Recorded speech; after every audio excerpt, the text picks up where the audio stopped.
Sean bienvenidos a su programa A la Hora del Café.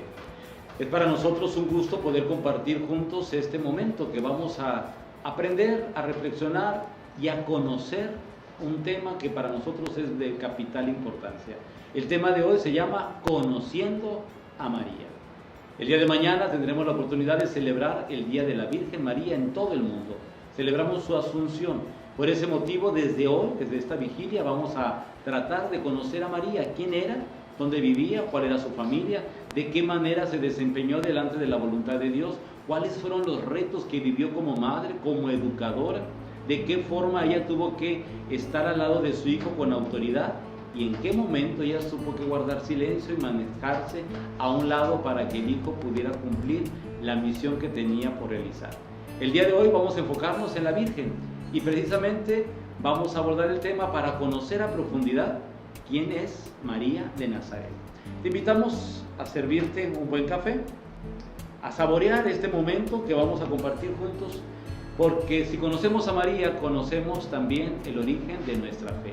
Ella es la primer creyente del cristianismo, ella es la primer discípula, ella es la Madre de Dios. Y la frase de este día es la misma expresión que tuvo María delante del ángel Gabriel. La frase de hoy es: hágase en mí según tu palabra. Iniciamos.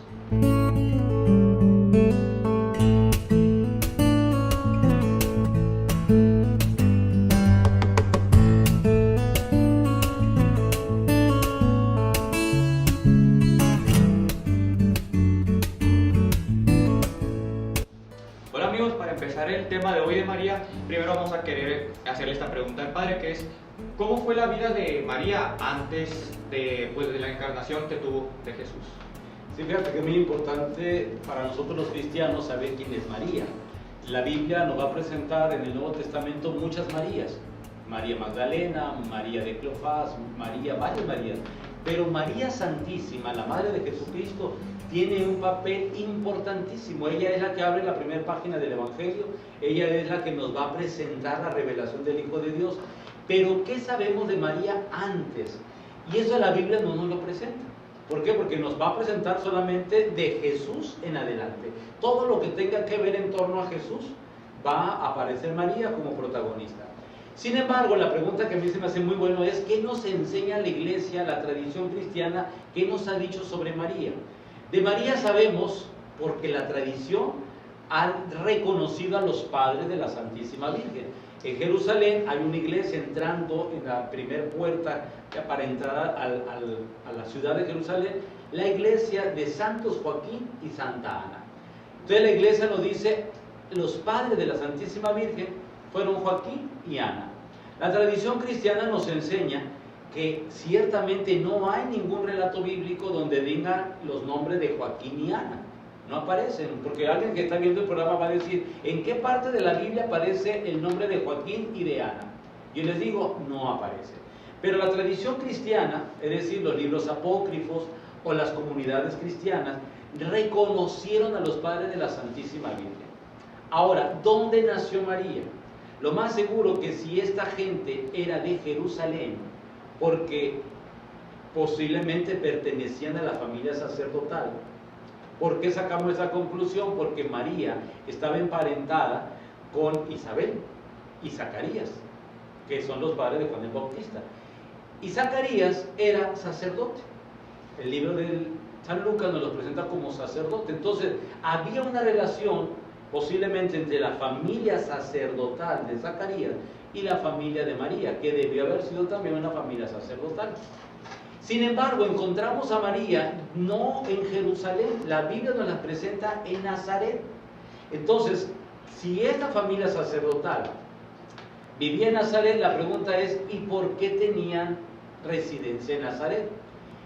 La historia que nos ha metido a investigar el origen de María nos presenta que cerca de Nazaret, en los tiempos de Herodes el Grande, había las grandes construcciones de las ciudades de Cesarea Marítima, que estaba en el Mediterráneo, y en el mar de Galilea se construía Tiberíades, dos ciudades que Herodes el Grande mandó construir a los Césares imperiales. Entonces, entre Tiberíades y Cesarea Marítima se encuentra Séforis. ¿Qué es Séforis? Una ciudad que se hizo en este tiempo precisamente, que la construían varios judíos que venían de distintas regiones. Era una ciudad pagana, y entonces Caná de Galilea como Nazaret, lo más probable es que era gente que vivía trabajando en Séforis. Entonces eran canteros, eran constructores, De ahí se sabe entonces que María tenía ubicación en Nazaret, puesto que la Biblia no nos especifica ni a qué se dedicaban los padres de María, ni cuál era su oficio. Pero resulta que las excavaciones últimas que se han hecho en Nazaret, donde conocemos la casa de la Virgen María, a un lado estaba la sinagoga judía. Eso se sabe por la ubicación que tenían las cisternas donde pasaba el agua para la purificación de los judíos. Por las bodas de Caná vamos a saber de que había unas tinajas grandes donde se purificaban los judíos de unos 200 litros cada una, donde entraba el cuerpo de un hombre, etc. Y estas resulta que están pegadas a la casa de la Virgen María. De tal manera de que si vivían pegado a la sinagoga, lo más seguro es que la familia de María era familia sacerdotal. De esto no nos lo describe ningún texto, son conclusiones que vamos sacando con la arqueología, con la historia moderna que ha excavado, que ha encontrado, que se ha documentado, y entonces podemos sacar de conclusión que si María era una doncella, como dice el libro de San Mateo y San Lucas, y en el momento de la encarnación ella le da un sí a Dios, debe haber tenido ella unos 13 a 15 años. Son los datos que podemos sacar de la Sagrada Escritura, pero nunca la Biblia nos dice qué edad tenía María, ni qué edad tenía casi ninguno de los personajes. Entonces, ¿qué sabemos de María? Que posiblemente nació en Jerusalén, que la familia era sacerdotal por la influencia de Zacarías, y que posiblemente vivían en Nazaret porque la familia trabajaban como canteros, carpinteros, constructores en Séforis, es la ciudad que se ha descubierto últimamente, y que posiblemente muchos judíos trabajaban ahí a las construcciones de Herodes el Grande. Entonces es lo poco que podemos sacar de la vida privada de María previo a la gran revelación que nos lo va a presentar el Evangelio. Así es, padre, pues como usted lo dice, María pues era una chica joven, y se dice también que era de muy religiosa, bueno, con mucha fe. En un momento de oración pues se aparece el ángel que le avisa que va a ser madre de Jesús. ¿Nos puede hablar un poquito más de lo que viene siendo eso y la encarnación? La encarnación del Hijo de Dios es muy importante porque va a marcar la historia de la humanidad para nosotros los cristianos. ¿Por qué? Porque la historia se divide en antes de Cristo y después de Cristo en nuestro calendario gregoriano. Sin embargo, sabemos que hay otras culturas que tienen otros calendarios y otras costumbres, pero para nosotros nos ha marcado la historia. ¿Cuál es el acontecimiento de la encarnación? Es el momento en el cual el relato bíblico nos dice María tiene la visita de un ángel, y el diálogo que se da entre María y el ángel es lo más probable que haya sido la oración que María tuvo con Dios en esa dimensión trascendental. Pero especifica muy claro que era un ángel, porque sabemos nosotros que en la Biblia los ángeles tienen una misión especial. El ángel Miguel es la lucha contra el mal, el ángel Gabriel, el que anuncia buenas noticias, es el mensajero de Dios, y San Rafael, el ángel Rafael, es el que habla de la salud, del bienestar, etc. Entonces, si María recibe un anuncio, obvio que corresponde a San Gabriel. Y lo que el ángel presenta, que es muy importante entender este diálogo del ángel con María, porque le dice, alégrate María, llena de gracia. El texto bíblico nos va a llenar de un contenido espiritual profundo, porque si el ángel la saluda como llena de gracia, quiere decir que María no había en ella pecado. El ángel no puede decir llena de gracia si ella tiene pecado. Entonces, quiere decir que reconoce que María es la única mujer que no tiene pecado original. Entonces, de ahí la importancia de poder interpretar las palabras del ángel. Cuando entonces María recibe ese saludo, nosotros no sabemos qué tan consciente María era del estado de gracia de ella. ¿Por qué? Porque lo más seguro es que si vivía llena de gracia, ella podía considerar que todo el mundo estaba lleno de gracia, es decir, lleno de la bendición de Dios, sin pecado original. Sin embargo, el ángel le anuncia y le dice, vas a ser madre del Salvador del mundo. ¿Y cómo expresa esto el ángel? Todos son puros conceptos bíblicos del Antiguo Testamento. Dice, María pregunta, ¿cómo va a ser esto puesto que yo no conozco varón? El evangelista nos va a decir que María ya era desposada con José. Nunca nos dice cuándo fue la fecha del desposorio, nunca nos dice la edad de José, nunca nos dice cómo fue ese acontecimiento. Ya lo da por un hecho, como que el que va a leer la Biblia ya se entiende que estaban desposados. El siguiente momento es cuando dice, va a ser hijo del Altísimo. Cuando María pregunta, ¿cómo va a ser esto puesto que no conozco varón? Entonces el ángel le revela, va a ser concebido por obra y gracia del Espíritu Santo. Entonces María, como buena judía, entiende que ahí se está abriendo la historia de la salvación, que se está refiriendo al Mesías, porque toda mujer judía deseaba ser la madre del Mesías. Pero para ser la madre del Mesías tenía que estar llena de gracia y sin pecado original. Porque si el Mesías nace de una mujer con pecado, nace también con la herencia del pecado. Entonces, qué importante es las palabras del ángel y el estado de gracia de la Virgen.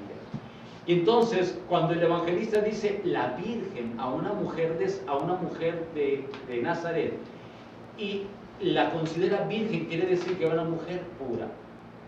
El siguiente momento es, va a ser hijo del Altísimo, como diciendo, está desposada con José, pero no va a ser hijo de José, va a ser hijo del Altísimo. Y la sombra del Altísimo te cubrirá. Esto lo tenemos que entender en el pasaje del Éxodo, cuando Dios hace el arca de la alianza y da las leyes, los mandamientos a Moisés. Entonces en ese momento se hace el arca de la alianza y una nube cubre siempre el arca. Los 40 años que el pueblo de Israel estuvo en el desierto, los 40 años que la nube estuvo posada sobre el arca de la alianza. Y cuando la nube se movía, el pueblo se tenía que levantar, levantaban tiendas, levantaban todo y caminaban hasta donde la nube se detenía. Y donde se detenía la nube, ahí se quedaba el pueblo de Israel por otro tiempo. Nosotros que a lo mejor no estamos tan conectados con la historia de Israel, no entendemos cuando el ángel le dice, no temas, porque te cubrirá la sombra del Altísimo. Como diciendo, lo más sagrado, el Sancta Sanctorum, lo más santo, va a estar en ti. Eso es que te cubra la sombra del Altísimo. Nosotros ahora en las letanías, en el rosario, decimos siempre esas expresiones que tenemos de devoción a la Virgen. Arca de la Alianza. Entendemos, ella es la depositaria, ya no de una ley escrita en tablas o en piedras, ella lleva consigo al Espíritu Santo. Por eso cuando llega con Isabel va a saltar de gozo el niño Juan el Bautista, porque María le transmite el Espíritu Santo. Entonces estamos hablando de la nueva y definitiva alianza, que es algo espiritual, no es un rito, no es una celebración en un templo, es algo espiritual. Y el tercer momento es cuando ya María pregunta, entonces será llamado Hijo del Altísimo, heredará el trono de David su padre, como diciendo va a ser rey de Israel, porque solamente el Mesías era el que iba a heredar el trono de David su padre. Cuando ya termina entonces ahí, María responde y dice, hágase en mí conforme me has dicho. Y este es el primer momento que viene siendo la encarnación. Hoy en día la gente que va de peregrina a Tierra Santa y tiene la oportunidad de ir a la casa de María, puede constatar el lugar donde fue la encarnación. Puede constatar la sinagoga que está a un lado, puede constatar la casa del carpintero, la casa de José, y se puede constatar ese ambiente que se vivió en Nazaret en el tiempo de María. Ahora, ¿por qué decimos que fue un tiempo transitorio? Porque después vamos a ver a María que anda en otros lugares. María no siempre está viviendo en Nazaret, es una mujer que tiene muchas misiones y va a tener muchos destinos. Lo vamos a descubrir en este espacio. Padre, y después de la encarnación, ¿cómo fue que María vivió pues la visitación al ir con su prima Isabel? Sabemos que el ángel le dice, ¿verdad? Ahí tienes a tu pariente Isabel, como para confirmar que lo que está diciendo viene de Dios. La que era estéril, como diciendo la que fue señalada, la que fue burlada, la que fue ultrajada por la gente, está en el 6º mes, a la que llaman estéril. Entonces María, dice el Evangelio, va a salir presurosa a las montañas de Al-Karim. Al-Karim, ¿dónde se encuentra? Para aquellos que nos están escuchando, bajar de Nazaret Son más de 300 kilómetros, que es bajar de Nazaret. Yo digo bajar porque Nazaret está en la parte norte de Israel, y es tomar el camino posiblemente del río Jordán hasta bajar a Jerusalén. De Jerusalén, pasado Jerusalén, rumbo al desierto, vamos a encontrar un lugar montañoso de muchos pinos, muy bonito el lugar, donde está Ai-Karim. Y ahí vivía Isabel y Zacarías.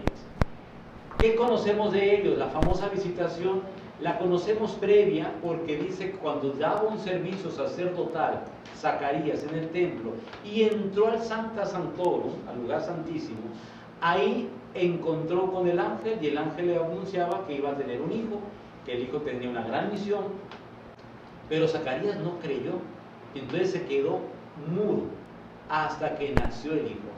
En ese intermedio María llega y visita a su pariente Isabel, comprueba que está embarazada.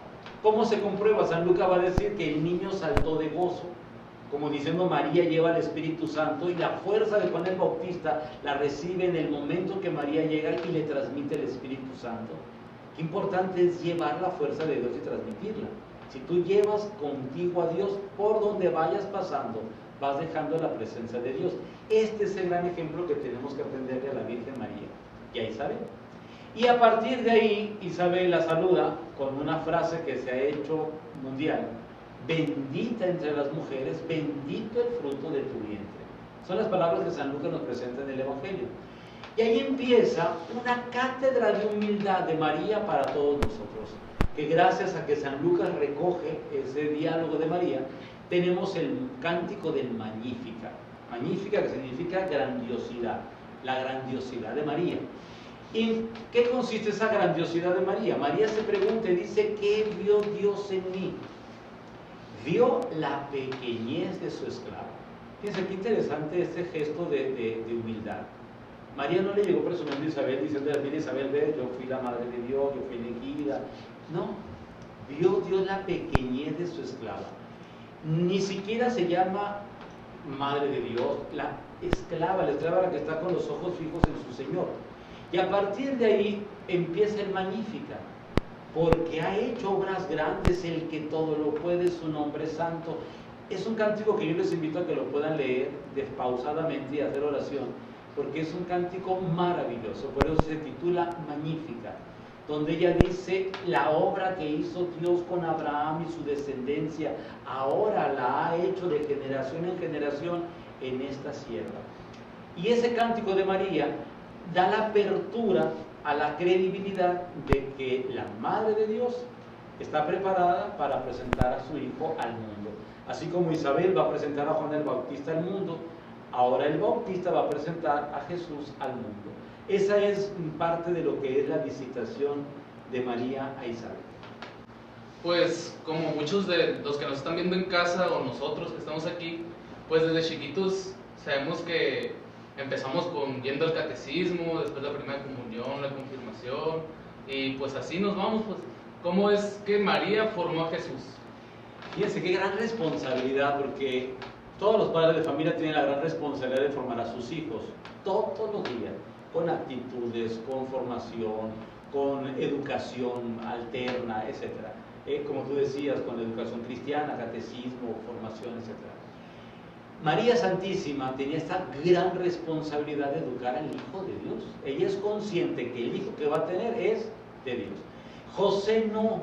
José dudó, José quiso repudiarle en secreto. El pobre José, pues cómo entiende que María se va y de regresa ya embarazada y le dice que es por obra del Espíritu Santo, y entra en dudas y no la quiere recibir. Pero también José sabe que si la repudia en secreto, el pueblo la va a tomar, la va a llevar a una plaza, la va a poner hasta la mitad del cuerpo en tierra y la van a lapidar, y María pudo haber muerto en la lapidación.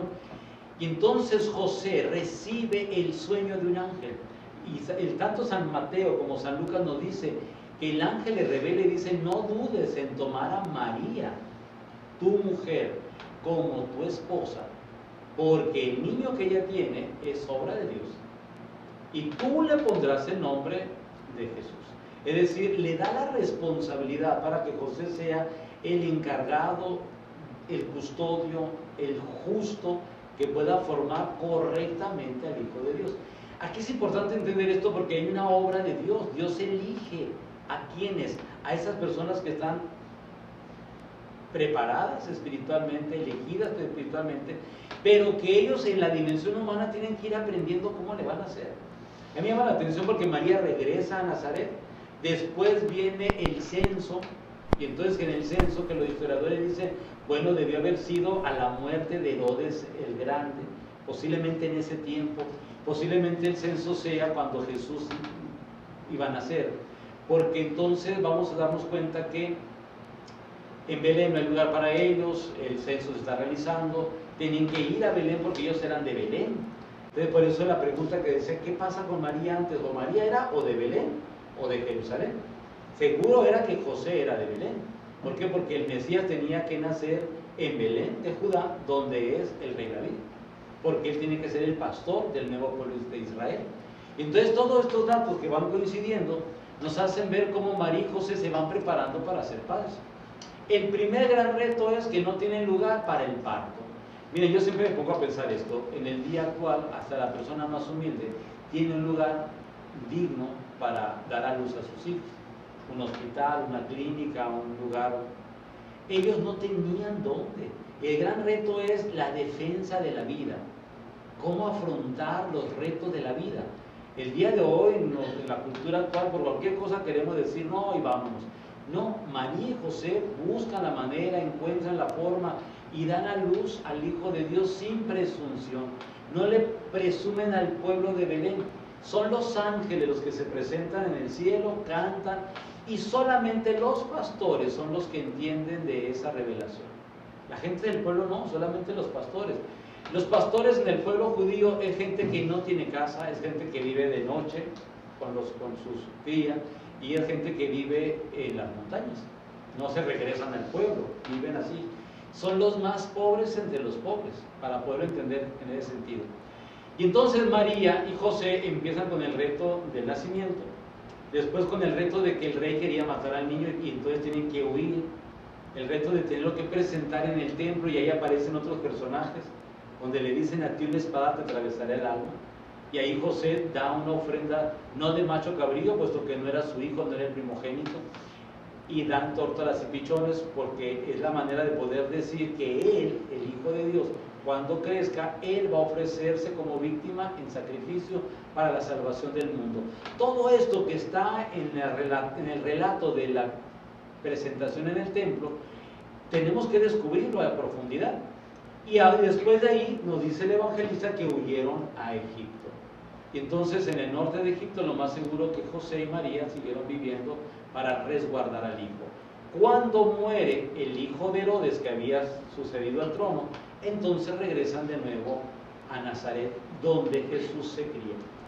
Y entonces nos van a decir, yo quiero enfocarme aquí al relato de cuando suben a Jerusalén, a la presentación de mayoría de edad de Jesús, porque en ese momento ellos regresan y el hijo no venía con ellos en la caravana. Se devuelven a Jerusalén y encuentran al niño perdido en el templo hablando con los doctores. Y aquí viene la angustia de María. María debe haber pensado: si a mí una espada me va a atravesar el alma, imagínate, se te pierde el hijo, ¿qué le dices a Dios? El hijo que me diste para que te cuidara se me perdió. Qué gran responsabilidad. Y María tiene un papel correctivo con Jesús. A mí me llama la atención porque, siendo madre y sabiendo que Jesús se dio, le dice: tu padre y yo, angustiados, te hemos buscado. Como diciendo: ¿qué está pasando contigo? Y aquí viene una respuesta muy hermosa de Jesús, que dice que no saben que debo de ocuparme de las cosas de mi Padre. La primera gran revelación de Jesús a los 13, 14 años, porque supone que dejen claro que el Padre no es José. Las cosas de su padre quiere decir que iba a ser carpintero, constructor de caminos, pero al hablar de las cosas de mi Padre, está hablando del templo, está hablando de la enseñanza, de la buena nueva, y ahí por primera vez se revela Jesús como el Mesías que va a ser. Y entonces vamos a encontrar que termina el texto diciendo: y se sometió a sus padres, y subió a Nazaret, donde siguió creciendo en estatura, en sabiduría, en gracia de Dios, delante de los hombres y de niños. Y aquí terminamos la etapa de la formación de María. Ya no sabemos de José, porque son muchos años, desde los 13 años de Jesús hasta los 33, que ya no se sabe nada de él, ni de María, ni de José, pero San Lucas dice seguía creciendo en gracia y sabiduría, de manera que no hay nada extraordinario en la vida de Jesús hasta que se presenta en la vida pública. Padre, ya que Jesús crece y se va dando a conocer un poco más, ¿cómo es la vida en que aparece María? ¿Cómo aparece ella en la vida pública? En la vida pública de Jesús. Fíjense qué importante, María no le roba el papel al hijo, María no anda queriéndolo presentar. Sin embargo, lo vamos a ver el primer acontecimiento no en el río Jordán, sino en las bodas de Caná. Para ubicarnos, Nazaret está a unos cuantos kilómetros de Caná. Lo más seguro que eran familiares, amigos que participaban de una boda. Y las bodas de Caná, que San Juan nos lo presenta como una catequesis bautismal, nos presenta a María diciendo que es ella la que se da cuenta que faltó el vino. Y ella va con Jesús como intercesora, le dice no tienen vino. La respuesta de Jesús es una respuesta muy dura, porque dice a ti y a mí qué, mujer, como diciendo nosotros no somos los de la fiesta. Y María tiene una frase muy clara, que la tenemos que llevar siempre en nuestro corazón. Le dice a los siervos, le dice, hagan lo que Él les diga. María sabe que el Hijo va a hacer el milagro, no la va a defraudar, que ella va a interceder por los novios y que Jesús va a participar. Y en ese momento Jesús dice, llenen las tinajas de agua. ¿Por qué decimos que era una sinagoga? Porque en la sinagoga se llenaban las tinajas para la purificación de los judíos. Entonces, nosotros que estamos a lo mejor un poco fuera del contexto de la sinagoga no era un templo, era un centro de usos múltiples, donde ahí se hacía la lectura del texto bíblico, donde se comía en familia, donde se convivía, donde se llegaba a la celebración de la comunidad. Y entonces la boda debió haber sido en la sinagoga, puesto que ahí estaban los cántaros de agua. Y el agua se convierte en vino. El hecho lo conocemos muy bien. El mensaje teológico es que de las piedras del Antiguo Testamento, de las piedras de la ley, hay que pasar al agua del bautismo. Y del agua del bautismo al vino de la sangre de Cristo en la Eucaristía. Fíjense qué importante el simbolismo que presenta San Juan al hablarnos de María en la primera participación pública. La segunda que conocemos es cuando buscan a Jesús y le dicen, está tu madre y tus hermanos que te buscan. Y Jesús también responde de una manera así clara. Mi madre y mis hermanos son quienes cumplen la palabra de Dios. De tal manera que Jesús no refuta a María, no la hace a un lado, sino que la reconoce como cumplidora de la voluntad de Dios. Y Jesús abre el sentido de familia. La familia para Jesús ya no es solamente consanguínea, es la familia de la fe. ¿Quiénes son mi madre y mis hermanos? Los que cumplen la palabra de Dios. Entonces no podemos dudar de que María no cumplía la palabra de Dios, al contrario, es la primera creyente en la palabra de Dios. Y la palabra de Dios se hizo carne en ella. Y entonces Jesús abre como diciendo, todos ustedes pueden ser mi familia si ustedes cumplen la voluntad de Dios. Después encontramos a María ya en el camino a la cruz. Encontramos a María en el Gólgota, viendo al Hijo que sufre, que entrega la vida. Y ahí vemos a María cuando Jesús se dirige a ella diciendo, madre, he ahí a tu hijo, hablando por el discípulo Juan. Y Juan, como discípulo, le dice, he ahí a tu madre. Volvemos a encontrar a María, no en la resurrección, y esto es muy curioso porque sería un acontecimiento, el hijo que se presenta a la madre, la resurrección. Yo me imagino que esta fue como una escena privada, porque debió haber sido algo muy íntimo de María y de Jesús, pero no aparece en los evangelios. Más bien María aparece en Pentecostés, cuando ya con los discípulos reunidos en el templo, ella es la madre que conoce la fuerza del Espíritu Santo porque se encarnó en ella, y es ella la que engendra, se puede decir como una nueva familia, la familia de los hijos de Dios, a todos los discípulos. Y ahí llegamos al punto donde la Biblia habla de María en Pentecostés. Ya no tenemos otro dato bíblico de María, solamente San Pablo va a decir que el Hijo del Hombre va a nacer de una mujer y va a nacer bajo la ley, pero no hace referencia a María con el nombre, solamente que nace de una mujer y nace bajo la ley. Y ya no tenemos dato bíblico que haga referencia. El Apocalipsis va a hablar de la mujer vestida de luz, que va a dar a luz, y es la Virgen apocalíptica, que la conocemos como haciendo referencia a María Santísima, pero tampoco dice que es María Santísima, sino hace referencia a esa mujer vestida de luz. Pues María, como sabemos, pues aceptó la misión de crear al Mesías, lo educó, lo acompañó hasta el final, y pues sabemos que ella pues no muere. Al final de todo, pues ella asciende al cielo, ¿no? Entonces, ¿nos podría explicar un poquito, para los que no sabemos muy bien de este tema, qué es lo que pasa? Después de Pentecostés, después de que María, junto con los apóstoles, reciben el Espíritu Santo, la misión de los discípulos que habían recibido de Jesús es ir hasta los últimos rincones de la tierra a llevar el mensaje de Dios. Sacamos por conclusión que María fue a Éfeso porque el apóstol Juan, a quien Jesús desde la cruz le dijo: he ahí a tu madre, he ahí a tu hijo, y luego dice San Juan, y a partir de ese momento ella se fue a vivir con el discípulo amado. Entonces se supone que si Juan vivió en Éfeso, Éfeso hoy es la actual Turquía, quiere decir que María también debió haber vivido también en Éfeso. Conocemos por la tradición cristiana que Santiago el apóstol, cuando venía de Galicia, del Finisterre, de predicar el Evangelio, a la altura de Zaragoza, actual Zaragoza en España, ahí se le presentó a Santiago en un pilar, y la Virgen le anunció al apóstol que no se desesperara, que fuera a Jerusalén, que se le construyera ahí un templo al Hijo de Dios, y el pilar quedó como una manera de demostrar que ahí estuvo la Madre de Dios.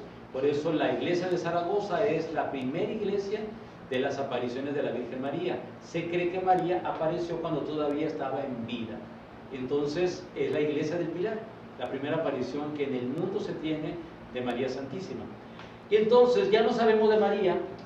La tradición cristiana nos dice que lo más seguro que María durmió en el Señor. Dormir en el Señor significa que no murió, y la teología nos hace la conclusión de decir: solamente quien tiene pecado muere, o quien asume el pecado del ser humano, como en el caso de Jesucristo, muere para salvarnos del pecado. Pero si María no tenía pecado, ella no tenía por qué morir.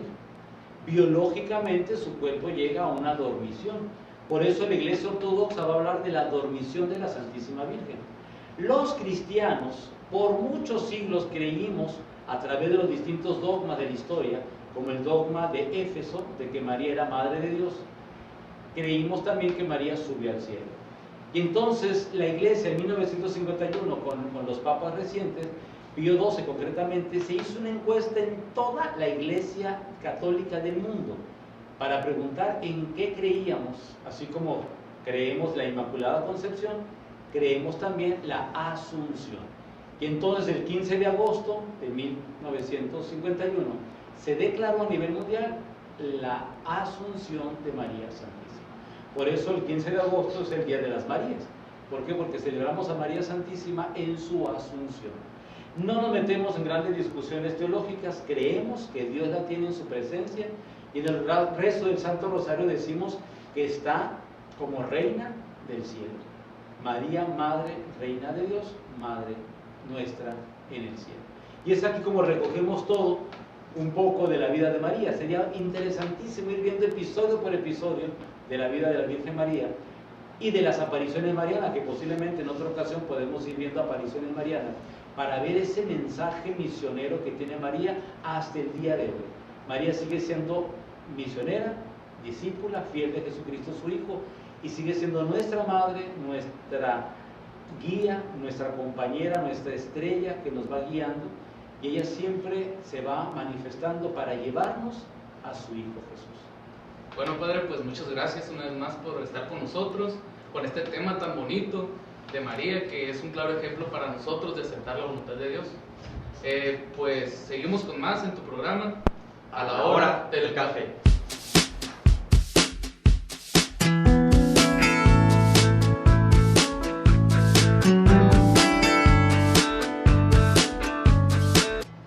Hola, soy Jimena y el día de hoy estamos nuevamente en su sección Descifrando la Palabra.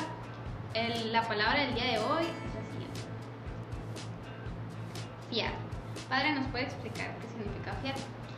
Fiat es una palabra latina que se ha mantenido en la tradición cristiana porque es la respuesta que da María al ángel. María dice, hágase en mí según tu palabra. Y la palabra hágase es precisamente la traducción de la palabra fiat. Fiat en latín es hágase. De manera que para nosotros cada vez que queremos hacer la voluntad de Dios decimos hágase. O podemos decir fiat. Es una manera también de enriquecer nuestro vocabulario para que delante de Dios siempre tengamos la convicción que tuvo María de decir, hágase en mí según tu palabra. Pues muchas gracias, Padre, por enriquecer nuestro vocabulario, y seguimos con más en nuestro programa La Hora del Café. Puta, qué rico café nos estamos tomando, ¿no? La verdad sí, pero como que hace falta algo que acompañarlo, ¿no La crees? verdad sí, pero como que... Pues no sé. ¿Qué onda, plebe? ¿Qué huele? Miren lo que les traje. Un rico pan de panificadora Los Reyes. Qué rico se ve. Esta es la mejor compañía para el café, y si a ti se te antojó, puedes pedir uno a este número y te lo llevan hasta tu casa. Hay conchas, leños, coyotas, coricos y mucha variedad. Así que no pierdan su tiempo, plebes, lléguenle. Oye, creo que lo voy a probar, a ver. Yo voy por un café. Disfrútenlo. Panificadora Los Reyes.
Hola, ¿qué tal a todos? Nos encontramos en una sección más de ¿Sabías qué? En esta ocasión vamos a hablar sobre 3 artículos especiales donde el Señor dentro de la Eucaristía se presenta para ser visto por todos sus fieles.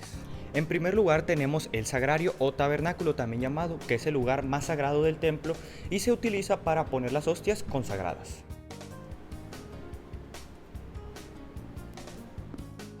Junto al sagrario encontraremos una lámpara o vela encendida, que simboliza que dentro del sagrario hay una reserva del Señor.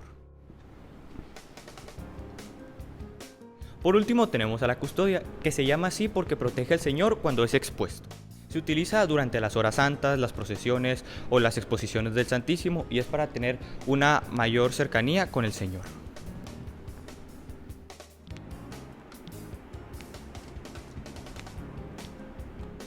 Existen muchos más artículos religiosos que iremos viendo en las próximas secciones, así que no te los pierdas y nos vemos.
están? Bienvenidos una vez más a esta subsección Pasando el Dato. El día de hoy vamos a enseñar Biblia básica para católicos básicos.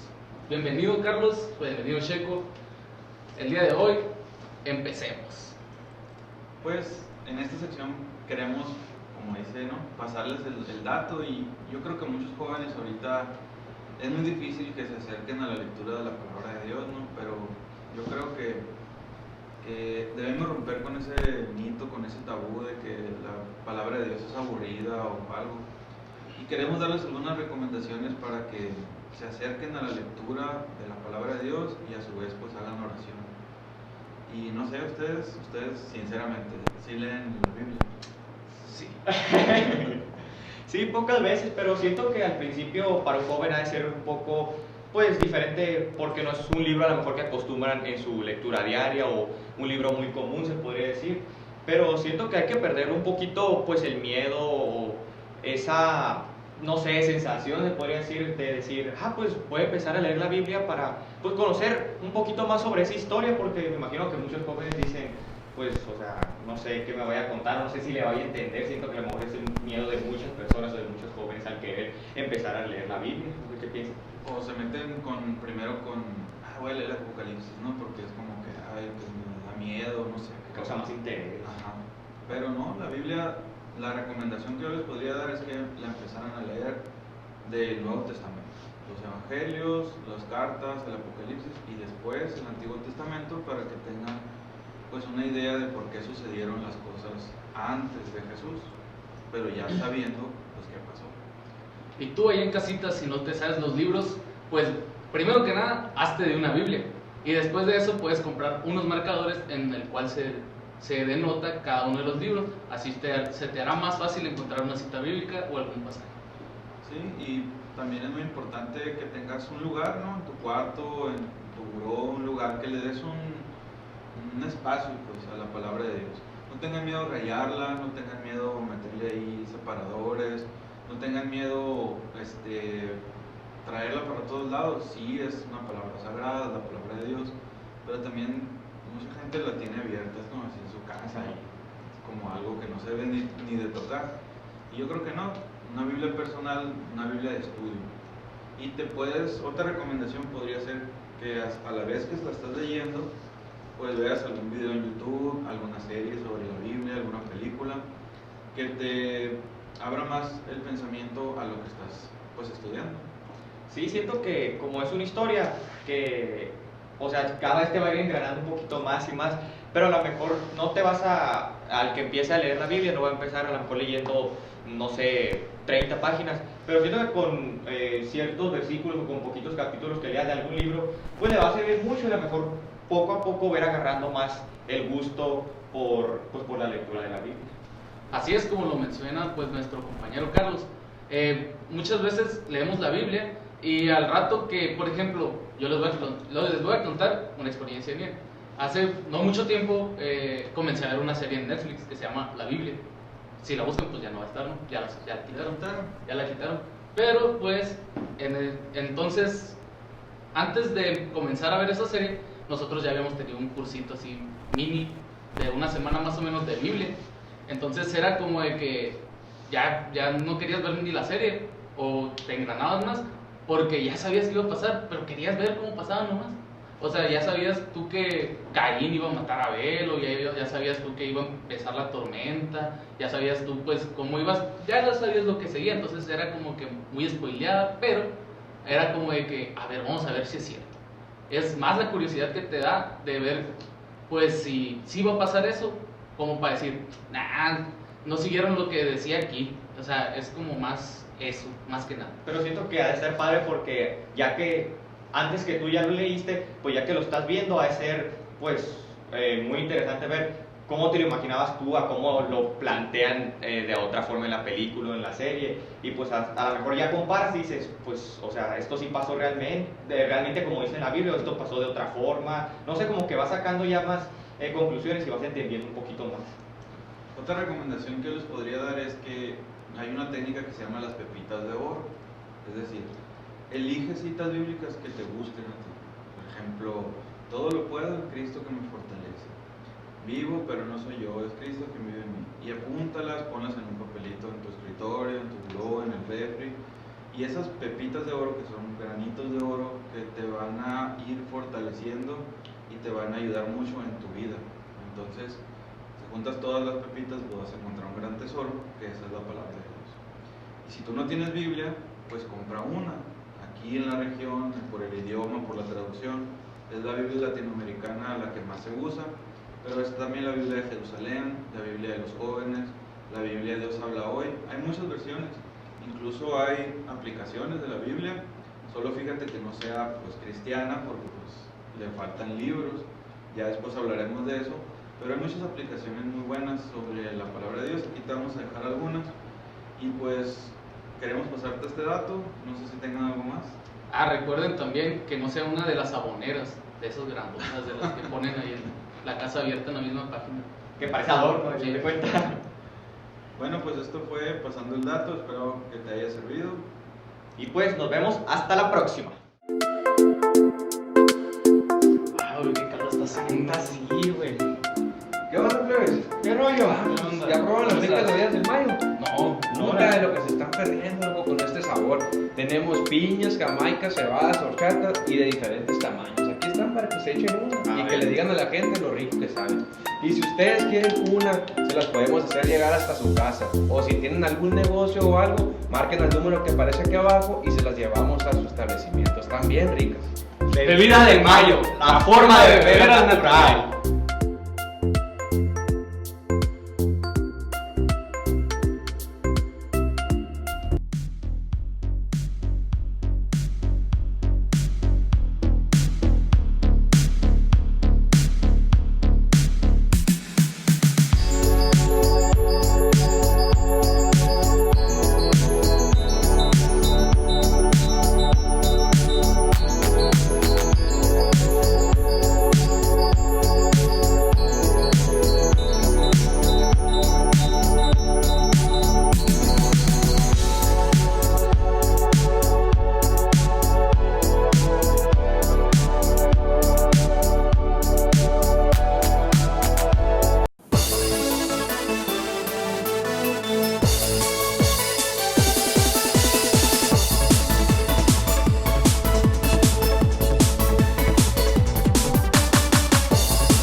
¿Qué onda, chocomileros? Estamos una vez más aquí en la hora de Chocomil. La dinámica del día de hoy se llama el globo loco. Les explico la dinámica. Cada uno de nuestros participantes, que son los Kairos Kids, se irán haciendo una fila y se irán sentando en esta silla, mientras un globo se va inflando arriba de ellos. La única forma de salir de esa silla es contestando bien las preguntas que le vamos a hacer. Mientras no contesten bien o se reviente el globo, el juego seguirá. ¿Estamos listos? ¡Sí! Estamos aquí con nuestros compañeros Damián, Ángel, Rafita y David. Así que pues, comenzamos. Primera pregunta, ¿qué mandó a hacer Dios a Noé? Va a ser un arca. Dale. ¿Cuántos eran los apóstoles de Jesús? 12. Síguele. ¿Cómo se llamaba el jardín donde vivió Adán y Eva? ¿Cómo se llamaba el jardín? ¿Dónde estaban? El jardín, el del jardín de... ¿De qué? ¿Dónde vivía Adán y Eva? ¿El jardín de qué? La respuesta correcta era el jardín del Edén o el paraíso. Así que tenemos a nuestro primer eliminado. Seguimos con la siguiente ronda, así que ¿estás listo? Vamos. Y comienza en 3, 2, 1. ¿Cuál era el nombre del esposo de María? El papá de Jesús se llamaba. José. ¿Qué sigue? Menciona un libro de la Biblia. Biblia. No, un libro de la Biblia. El que sea. Hay muchos, 73 de los. ¡Los apóstoles! ¡Damián! ¡Los dos apóstoles! ¡No! ¡Un libro de la Biblia, Damián! ¡Adán y Eva! ¡No! ¡No, Damián! Un libro de la Biblia. Cualquier evangelio. Cualquier carta. Juan, el que sigue. Sobres. ¿Cómo se llamaba el ángel que se le apareció a María? ¡El ángel Gabriel! Sí. ¿Cuántos son los sacramentos? ¿Cuántos? 7. Sí, el que sigue.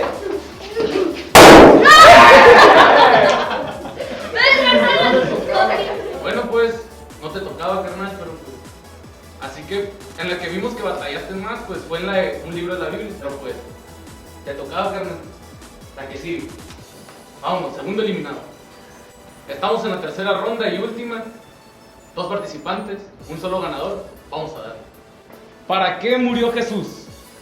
Para darnos vida. No, Para darnos libertad. dale. ¿Cuál profesión era la de Pedro, Santiago y Juan, los discípulos de Jesús? ¿En qué trabajaban? Pescadores. Sí. Nombre de nuestro fundador, de Kairos. No. Padre Ramón. Sí. A ver, di 2 sacramentos. Ya valió. 2 sacramentos.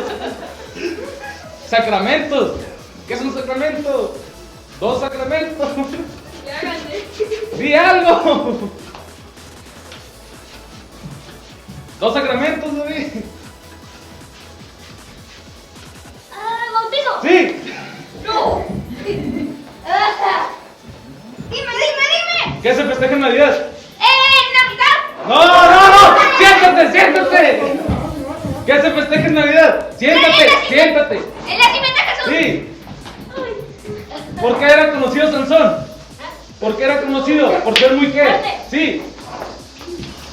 ¿Qué animal fue el que tentó a Eva en el paraíso?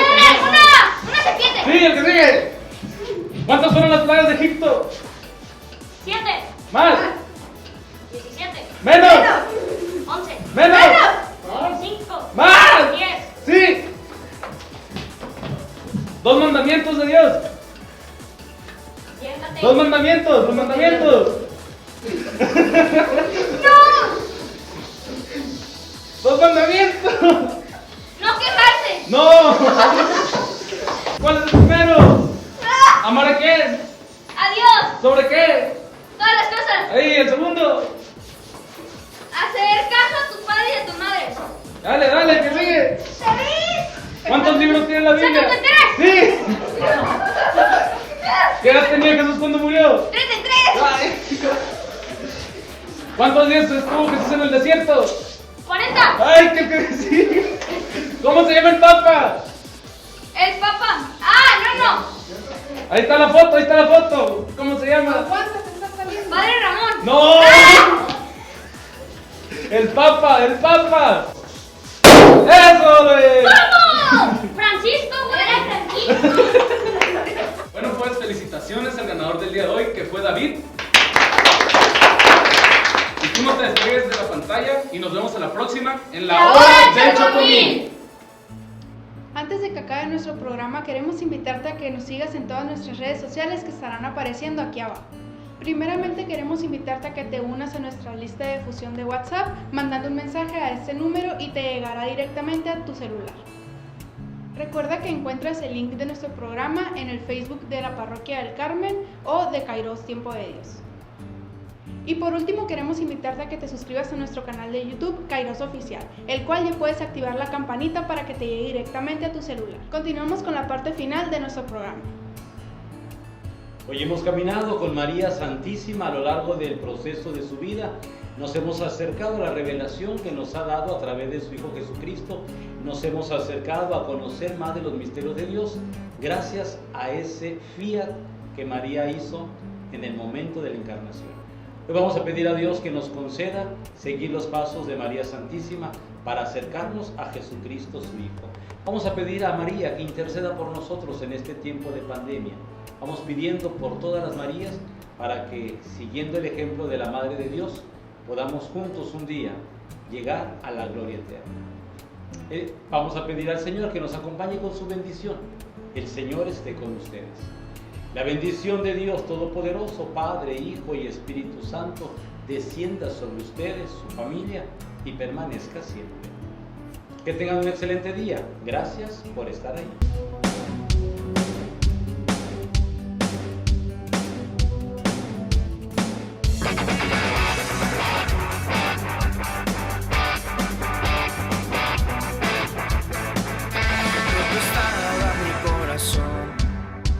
Pero tu mano me rescató, del polvo yo volví a nacer.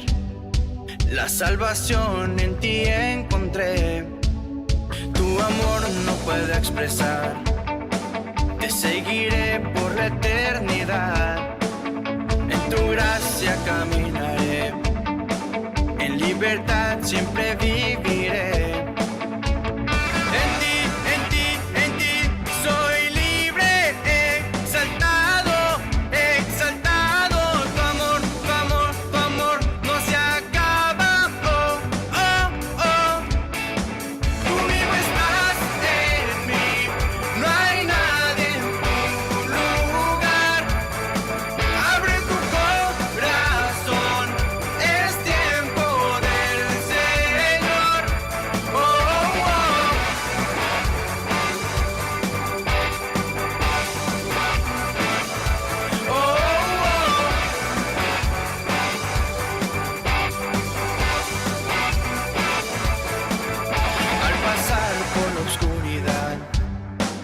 Su luz siempre me guiará. Mis cadenas Jesús rompió, con su mano me rescató. Este mundo terminará, te seguiré hasta el final.